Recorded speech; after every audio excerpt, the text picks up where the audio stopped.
স্বরাষ্ট্রমন্ত্রী সংবাদ সম্মেলনে দৈনিক প্রথম আলো তাদের প্রধান শিরোনাম করেছে। 5ই আগস্টের পরের মামলা যাচাই বাছাই হবে। সংবাদ সম্মেলনে স্বরাষ্ট্রমন্ত্রী স্বরাষ্ট্র মন্ত্রণালয়ের অধীনে সব অধিদপ্তর ও আইন শৃঙ্খলা রক্ষাকারী বাহিনীর প্রধানদের সঙ্গে বৈঠক, আরও যেসব সিদ্ধান্ত। পিলখানা হত্যাকাণ্ড তদন্তে আবার কমিশন, অস্ত্রের লাইসেন্স যাচাই বাছাই, খালি থাকা পদে 2701 কনস্টেবল নিয়োগ, পাসপোর্ট সেবা সহজ করা, লটারির মাধ্যমে ওসি এসপিদের পদায়ন বন্ধ, বিধির বাইরে পুলিশের প্রটোকল নয়। ঢাকা সহ 6 সিটিতে প্রশাসক নিয়োগ ইস্যুতে পত্রিকাটি রিপোর্টে শিরোনাম করেছে বিএনপির 6 নেতা 6 সিটির প্রশাসক। ট্রাইব্যুনালের চিফ প্রসিকিউটর পদেও পরিবর্তন এসেছে, অ্যাটর্নি জেনারেলের পদেও আসছে নতুন মুখ। জনপ্রশাসনের রদবদল ইস্যুতে পত্রিকাটি রিপোর্টে শিরোনাম করেছে 9 সচিবের চুক্তি বাতিল, 3 সচিব প্রত্যাহার, জনপ্রশাসনে বড় পরিবর্তন। 6 সিটিতে প্রশাসক নিয়োগ ইস্যুতে দৈনিক সমকাল তাদের প্রধান শিরোনাম করেছে প্রশাসক আসছেন, কাউন্সিলর না থাকায় ভোগান্তি যাবে না। সিটি কর্পোরেশন ঢাকার উত্তর ও দক্ষিণ সহ 6 সিটিতে প্রশাসক নিয়োগ, নির্বাচন চায় জামাত এনসিপি। মশা নিধন ইস্যুতে পত্রিকাটি একটি বিশেষ প্রতিবেদন করেছে, যার শিরোনাম দেওয়া হয়েছে মশার যন্ত্রণায় অতিষ্ঠ সারা দেশ। ঢাকায় ওষুধের কার্যকারিতা নিয়ে প্রশ্ন, চট্টগ্রামের লার্ভার ঘনত্ব 75%, রাজশাহীতে ওষুধ কেনা বন্ধ, সিলেটে কর্মী সংকট। ডেঙ্গু ইস্যুতে পত্রিকাটি আরও একটি বিশেষ প্রতিবেদন করেছে, তার শিরোনাম দেওয়া হয়েছে ডেঙ্গুর প্রস্তুতি নিচ্ছে মন্ত্রণালয়। নতুন সরকারের চ্যালেঞ্জ নিয়ে দৈনিক যুগান্তর তাদের বিশেষ প্রতিবেদন করেছে, যার শিরোনাম দেওয়া হয়েছে অর্থনীতি, ভূরাজনীতি ও আইন শৃঙ্খলা উন্নয়ন সামলাতে হবে 3 সংকট।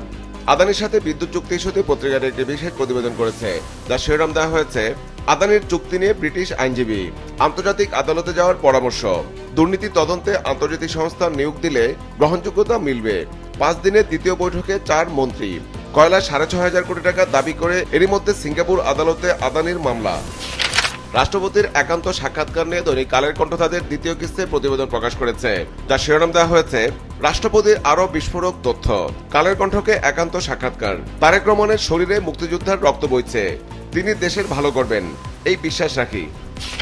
ত্রয়োদশ সংসদ ইস্যুতে দৈনিক আমার দেশ তাদের বিশেষ প্রতিবেদন করেছে, যার শিরোনাম দেওয়া হয়েছে প্রথম অধিবেশনই উত্তপ্ত হচ্ছে, অধিবেশন শুরু 12 মার্চ, সিনিয়র কোন এমপি প্রথমে সভাপতিত্ব করবেন, নেগেটিভ কাজের বিরুদ্ধে সংসদ ও রাজপথে প্রতিরোধ, রফিকুল ইসলাম খান, একক পরিবারের স্তুতিবন্ধন নয়, এবার কার্যকর সংসদ হবে, আশরাফুদ্দিন বকুল, সংবিধান সংস্কার পরিষদের শপথ নিয়ে সংসদ গরম হতে পারে, এবার সংসদ প্রাণবন্ত হবে, অধ্যাপক নিজামুদ্দিন, সব সমস্যার সমাধান হবে সংসদে, স্বাস্থ্য প্রতিমন্ত্রী এম.এ. মুহিত।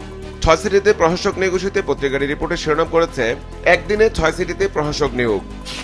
বৈষম্য বিরোধী আইন নিয়ে দৈনিক দেশ রূপান্তর একটি বিশেষ প্রতিবেদন করেছে, তার শিরোনাম দেওয়া হয়েছে বৈষম্য বিরোধী আইন শুধুই কথার কথা, বৈষম্যের বিরুদ্ধে আন্দোলনে রক্তক্ষয় হলেও দাবিটি বারবার উপেক্ষিত।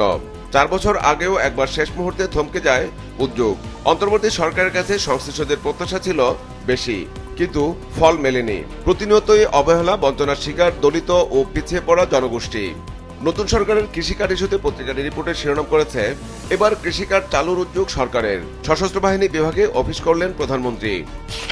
দৈনিক কালবেলা মন্ত্রণালয়ের উদারতায় 100 কোটির জমি গায়েব, গৃহায়ন ও গণপূর্ত মন্ত্রণালয়, পরিত্যক্ত সম্পত্তি ব্যক্তি মালিকানায় হস্তান্তর।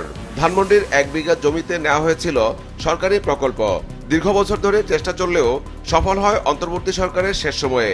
জমির মূল মালিক ছিলেন পাকিস্তানি। দখলের পেছনে মন্ত্রণালয় ও ব্যবসায়ী সিন্ডিকেট, দখলে নেয়ার আগেই হয় চূড়ান্ত ভাগবাটোয়ারা। ত্রয়োদশ সংসদ নির্বাচনে বিএনপির বিদ্রোহী প্রার্থী ইস্যুতে পত্রিকাটি একটি বিশেষ প্রতিবেদন করেছে, যার শিরোনাম দেওয়া হয়েছে বিদ্রোহীতে হাতছাড়া বিএনপির নিশ্চিত 12 আসন, স্বতন্ত্রের সুবিধা নিয়ে 22 আসন বেশি পায় জামায়াত। ভোটের ফলাফল বিশ্লেষণ করে দেখা যায় বিএনপির বিদ্রোহী প্রার্থী থাকা আসনগুলোর মধ্যে 50টিতে দলীয় প্রার্থীরা জিতেছেন, আর বিদ্রোহীরা বিজয়ী হন মাত্র 7টি আসনে। দৈনিক আজকের পত্রিকা সিটিতে শুরু, ইউপিতে শেষ হবে স্থানীয় সরকার নির্বাচন, নির্বাচনের প্রস্তুতি নিয়ে নির্বাচন কমিশনকে স্থানীয় সরকার বিভাগের চিঠি, নির্বাচন দিতে আইনি কোনো জটিলতা রয়েছে কিনা জানতে আইন মন্ত্রণালয়ের চিঠি, আইনি মতামত পাওয়ার পর সব প্রস্তুতি নিয়ে নির্বাচনের রোডম্যাপ চূড়ান্ত করা হবে।